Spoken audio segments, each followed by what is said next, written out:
Merci d'être avec nous. La suite de Midi News. Ils sont restés sur le plateau, Maître Sophie Obadia et Jean Messia, président de l'Institut Apollon. Et puis nous ont rejoint, je les accueille avec plaisir, Maude Bréjon, bonjour à vous. Bonjour. Merci d'être là, porte-parole de la majorité de La République En Marche. Et Jean-Marc Chipot, bonjour, bienvenue également à vous, porte-parole de Debout la France. Je ne sais pas si vous avez regardé notre première partie, on a diffusé quelques extraits d'une interview d'Alain Finkielkraut, ça a beaucoup fait réagir nos camarades autour de ce plateau. D'autres extraits que je vous ai réservés pour vous tout à l'heure. Mais tout d'abord, un sondage. Alors vous allez me dire, la question, elle est, je veux dire, elle est éternelle. La France est-elle en déclin? Bien sûr, elle n'est pas nouvelle la question, mais vraiment, regardez les détails de ce sondage. Moi, j'étais interpellée par le nombre de Français qui pensent véritablement, en tous les cas, dans ce sondage, ceux qui ont été interviewés, que c'est un déclin. Et par quoi, vous allez voir, il passe. Faites-vous partie des 62% qui pensent que la France est en déclin? Enfin, avant, quand on disait ça, on se faisait traiter d'alarmiste, de décliniste, enfin c'était quelque chose d'absolument terrible. Et je vais rebondir sur la manière dont vous avez présenté la chose. Vous avez dit que la question... Vous ne me répondez pas. Imaginez, je vous appelle au téléphone, vous êtes l'interviewé. Bonjour monsieur, est-ce que oui ou non vous pensez que la France... Ah si, je vous ai répondu oui. Ah oui. Si, je vous ai répondu oui. Ah oui. Non, mais vous disiez que la question était éternelle. La question n'est pas éternelle, elle est posée depuis que la France est en déclin. Et c'est un déclin qui est double. C'est un déclin qui est extérieur par rapport à notre environnement, par rapport aux autres pays qui nous sont comparables. C'est un déclin qui est intérieur et qui est ressenti comme tel. Quand vous allez en France et vous voyez l'état des services publics dans nos différents territoires, on voit bien qu'il y a un espacement qui se crée de plus en plus entre le citoyen et le rapport à l'État. Quand on regarde l'éducation, on est en chute dans tous les sondages. Moi, j'étais chef d'entreprise. J'ai eu l'occasion de recruter du monde. Je vous avoue que oui, ça vous donne pas... Donc vous le ressentez à travers les sondages, mais aussi, vous l'avez presque touché du doigt. Je l'ai carrément touché du doigt. Ça, vous êtes obligé de reformer quasiment intégralement les gens que vous embauchez aujourd'hui.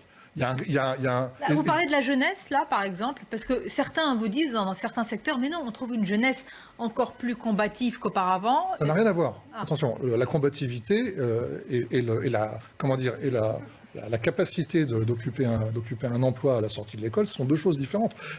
C'est pour ça qu'aujourd'hui, la France est en déclin, mais je ne suis pas pessimiste. D'accord, ça vous nous direz. Alors, quels sont les facteurs du sursaut? Mais le constat, il est là. S'il vous plaît, il y a une réponse toute simple. Malheureusement, moi, ça me fait mal de la porter à votre réponse. C'est quand on a demandé à une partie des jeunes Français quelles valeurs ils mettent avant les valeurs, nos valeurs communes, ils ont dit la religion. Donc, et vous le connaissez ce sondage, on ne va pas le rappeler, et malheureusement c'était des Français de confession musulmane, ils ont dit pour une partie, on met donc... En cela, c'est un révélateur. C'est le principe des vases communicants, ce dont vous parliez. Un révélateur du recul, je pense. Ce dont vous parliez avec l'émergence du Brésil, etc. On a complètement abandonné, effectivement l'identité française, l'amour, la joie d'être français, la fierté d'appartenir. On ne l'a pas abandonné. Et donc la nature ayant horreur du vide, ça va se reporter, entre autres sur la religion, sur d'autres choses, mais notamment sur la religion. Monsieur Jean-Marc Chipot. Oui, mais ils entendent toute la journée que la France est en déclin, les jeunes. Non, mais c'est pas parce que le pays vieillit, puisque les jeunes pensent ça aussi. C'est pas ça qu'ils entendent, les jeunes. Ils entendent que la culture française est une culture qui s'est attaquée à d'autres pays. Ils entendent en permanence une critique organisée sur notre propre culture, sur notre propre histoire. Ils entendent que notre littérature a été rédigée par des hommes blancs de plus de 50 ans et que c'est intolérable. Donc il faut remettre à un moment donné les choses, l'église au milieu du village. La France est un grand pays. Voilà. Ça fait 2000 ans qu'elle a 2000 ans d'histoire. Je pense que tous ici, nous sommes d'accord avec ça. On est tous d'accord là-dessus. Bon, que la France soit en déclin par rapport à sa position antérieure, je pense qu'il y a un consensus aussi là-dessus, à tous les niveaux, que ce soit dans le domaine artistique, dans le domaine littéraire, dans le domaine de l'influence à l'étranger, etc. Ouais. Maintenant qu'elle ait des atouts, c'est indéniable aussi. On en parlait de la jeunesse. C'est un pays qui est quand même, par rapport aux autres, c'est un pays qui est quand même beaucoup plus jeune. On a effectivement toute la francophonie. L'avenir du monde se situe en Afrique. Un constat que, oui, vous avez raison. Et alors pourquoi une majorité de Français disent cela? Est-ce qu'on ne voit pas suffisamment nos atouts? Est-ce qu'on ne les met pas suffisamment en avant? Parce qu'on continue à nous mettre la tête sous l'eau. Vous nous direz pourquoi tout à l'heure. Une pause, on va continuer à évoquer ces sujets et d'autres. À tout de suite pour Midi News.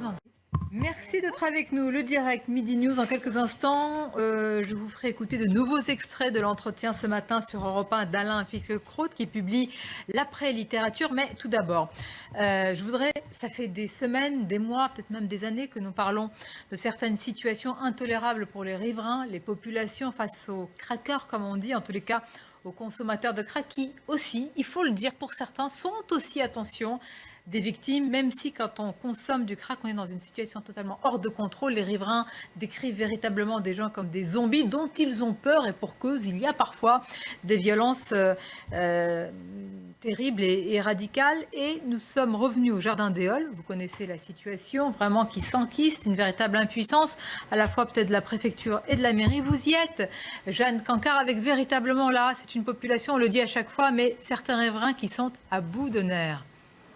Vous allez vous retrouver avec des milices d'autodéfense. C'est la conséquence logique. Ça a déjà commencé. Hein. Ça va commencer, ça va continuer, ça va s'intensifier. Mais enfin, on est en train de parler donc de déplacer la colline du crack, on va la mettre ailleurs. Et les habitants qui sont ailleurs... Plus loin des regards, voyez. Plus loin des regards, loin des caméras, c'est ça. Enfin, c'est complètement fou. À un moment donné... Le déclin français, il est là aussi. Ces problèmes-là, on les prend à la base, on les traite au départ. On n'attend pas d'avoir une espèce de... C'est une question sanitaire, c'est pas une question de sécurité au départ, c'est une maladie. Attendez, qu'est-ce que ça veut dire? Vous êtes en train de nous dire que depuis des années, on n'a pas les structures, mais là, psychiatriques. On revient là-dessus, on a fermé 100 000 hôpitaux en 20 ans. Ils ne veulent pas y aller. Est-ce que vous prenez de force? Vous les prenez de force et vous les internez momentanément et après? C'est un impératif. Et vous les gardez combien de temps? De qui on parle? On parle des toxicomanes qui peuvent être hospitalisés d'office et dont la durée de sevrage doit être quand même calculée par les médecins. D'accord, ça c'est en aval. Mais en amont, il y a un autre problème, c'est que la quasi-totalité de cette population-là est clandestine. Oui, mais vous pouvez quand même l'hospitaliser d'office. Comment, à partir du moment... En 20 ans, en disant qu'il y avait personnes à mettre dans les lits. Moi, je suis désolé, je vais vous en trouver des personnes à mettre dans les lits d'hôpitaux. La question psychiatrique à Paris est importante. Donc vous les prenez de force?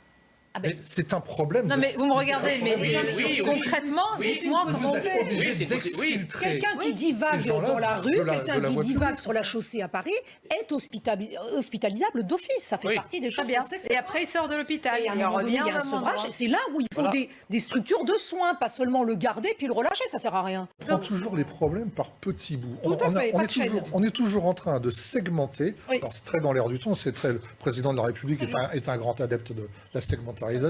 On est toujours en train de segmenter les problèmes. Le problème, quel est-il? Quels sont les moyens de la police? Quels sont les moyens de la justice? Quels sont les moyens de l'hôpital? Et de l'hôpital psychiatrique aussi. Parce que, mais là, la police, qu'est-ce qu'elle va faire là il y a tout à faire. Par éloigner. Il faut exfiltrer. Le but, c'est quoi? Quel est le but qu'on poursuit? Exfiltrer ces gens de la voie publique, c'est ça. Donc il faut déjà trouver des endroits pour les loger. Après, il faut s'occuper de savoir comment on va les accueillir, quel type de soins on va leur dispenser, et comment après on va les renvoyer chez eux s'ils ne sont pas de chez nous. Mais qu'est-ce que vous dites là à ces riverains là dans le quartier de Pelleport qui vous disent non mais moi nous on n'en veut pas là, on n'est pas ni de droite ni de gauche, on n'en veut pas. Bien sûr qu'ils n'en veulent pas, mais personne n'en veut. Mais c'est très simple, en fait, c'est la caractéristique. Il faut les... Attendez, excusez-moi, mais il faut les regrouper dans des endroits, il faut les exfiltrer à un moment donné. Et effectivement, ceux dont on connaît l'identité, il faut les sortir du pays. Et les gens qui font du trafic de drogue, parce que ça va plus loin que ça, on a des moyens policiers extrêmement limités. D'accord. On a des moyens judiciaires qui sont encore plus limités. C'est politique quand même, plus que des moyens. Oui, enfin, ça, les politiques votent les moyens. Donc, il faut commencer. Les gens qui font du trafic de drogue qu'on connaît et qui sont pas nationaux, il faut les sortir du pays de manière à dégager. C'est pas être xénophobe, c'est dégager des moyens. Pas les xénophobes. On est tous d'accord avec vous, même ceux que vous interrogez, même le gouvernement, mais ils vous disent c'est compliqué. Et moi, je pense, franchement. C'est pas compliqué de renvoyer des gens chez eux. Les trafiquants, les caïds de trafic de drogue. Encore faut-il que les pays originaires les acceptent. Mais même quand on les renvoie chez eux, ils sont condamnés, on les renvoie chez eux. Mais ils ne sont pas forcément en situation régulière.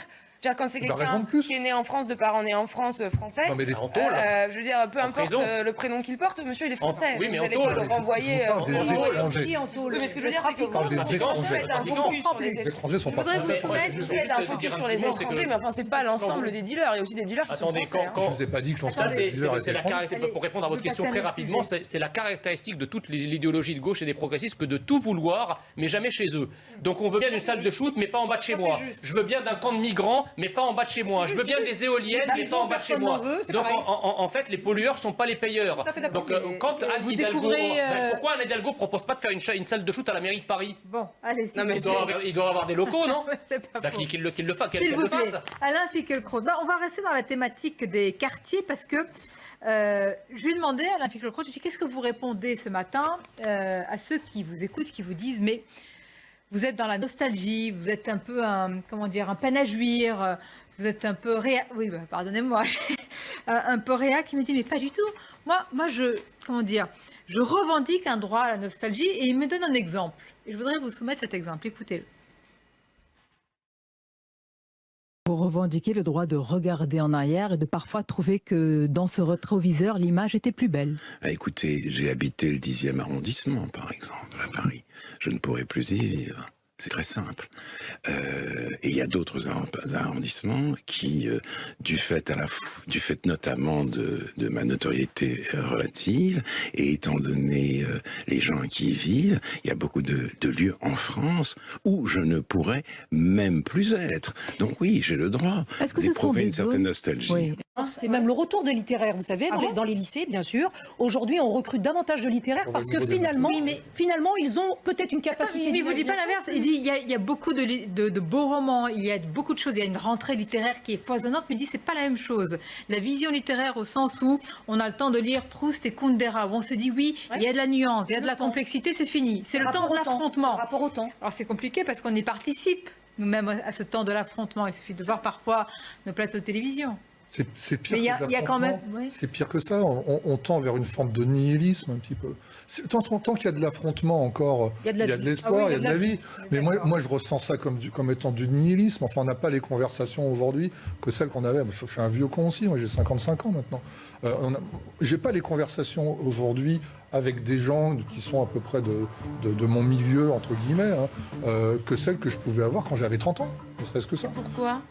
Le rapport au temps. Les gens sont plus bêtes qu'avant. Non, ils sont pas. Je sais pas s'ils sont plus bêtes, mais il y a. Ce serait dommage de dire ça quand même. Non, mais c'est vrai que c'est une vraie question. Mais non, on n'est pas là. Alors là, vous avez 4 heures pour réfléchir, et comme on arrive à la fin de l'émission, moi je dirais vive la littérature. Ah bah ça. Alain Finkielkraut, lisez-le. Que Caris lise un peu plus. L'après-littérature, vraiment exceptionnelle. Monsieur Messier, la littérature, ça fait du bien.